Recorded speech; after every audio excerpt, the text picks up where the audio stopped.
ക്രൗഞ്ചനീതി. 18-ാം ദിവസം സന്ധ്യയ്ക്ക് കുരുക്ഷേത്ര യുദ്ധം തീർന്നു. പാണ്ഡവർ വിജയിച്ചു. രാത്രിയായപ്പോൾ 3 പേർ, അശ്വത്ഥാമാവ്, കൃപാചാര്യർ, കൃതവർമ്മൻ, ദുര്യോധനനെ അന്വേഷിച്ചിറങ്ങി.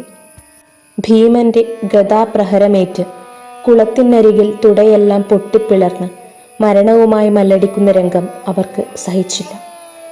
ഇതിന് പാണ്ഡവരോട് പ്രതികാരം ചെയ്യുമെന്ന് സത്യം ചെയ്ത് 3 പേരും വലിയൊരു വൃക്ഷച്ചുവട്ടിൽ ഇരിക്കുകയായിരുന്നു. ആ സമയം എവിടെ നിന്നോ ഒരു കഴുകൻ പറന്നുവന്ന് വൃക്ഷശാഖയിൽ കൂടുകെട്ട് ജീവിച്ചിരുന്ന പക്ഷികളെ കടന്നാക്രമിച്ചു.